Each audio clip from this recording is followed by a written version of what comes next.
भी राहत मिली है लोगों को, गर्मी से तो मिल गई, लेकिन बारिश से क्या वहां पर इस वक्त प्रभाव पड़ा है?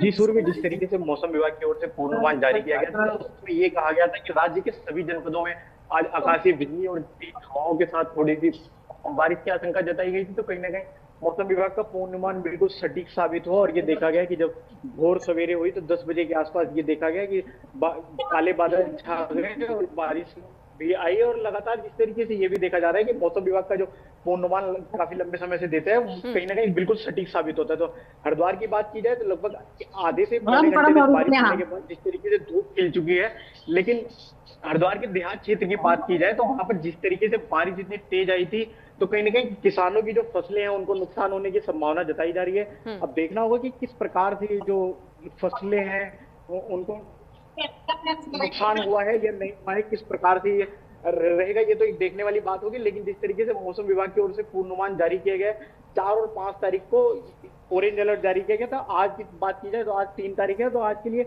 येलो अलर्ट जारी किया गया था। जिस तरीके से मौसम विभाग की ओर से पूर्वानुमान जारी किया गया था, कहीं ना कहीं बिल्कुल सटीक साबित हुआ है। देखना होगा कि किस प्रकार से मौसम बना रहेगा। जी ठीक है प्रवेश, लौटूंगी मैं आपके पास। दीप्ति का रुख मैं कर लेती हूँ। दीप्ति, नैनीताल में इस वक्त क्या माहौल इस वक्त दिखाई दे रहा है? कैसा मौसम है वहां पर, क्योंकि पर्यटक भी ज्यादा संख्या में नैनीताल से घूमने जाया करते हैं, तो फिर क्या उन लोगों के लिए भी किसी प्रकार की कोई एडवाइजरी मौसम विभाग की ओर से जारी की गई हो?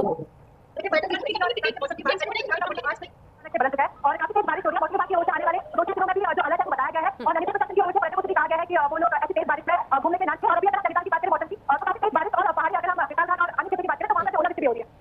ठीक है दीप्ति, साथ ही आपसे ये भी जानकारी चाहेंगे, अभी और कितने दिनों के लिए इसी तरीके से मौसम रहने की उम्मीद जताई जा रही है? क्या कोई और अपडेट, कोई अलर्ट?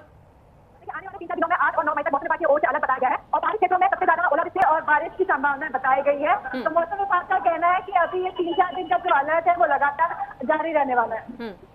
ठीक है प्रवेश, एक बार फिर मैं आपका रुख कर रही हूँ और ये भी हमें जरूर बताइएगा कि जब हरिद्वार में भी कई लोग आते हैं गंगा स्नान के लिए भी, तो हम देखते हैं कि वहां पर भी सुरक्षा के चाक चौबंद इंतजाम होते हैं। जैसे ही प्री मानसून दस्तक देना शुरू होता है, लेकिन ये प्री मानसून का भी समय नहीं है, ये वेस्टर्न डिस्टर्बेंस के कारण हो रहे प्रभाव का असर है। और ऐसे में ये समझना बहुत जरूरी हो जाता है, क्या इन दिनों भी जो आस्था की डुबकी लगाने गंगा किनारे पहुंच रहे हैं, क्या वहां पर भी किसी प्रकार का कोई गाइडलाइन जारी किया गया है?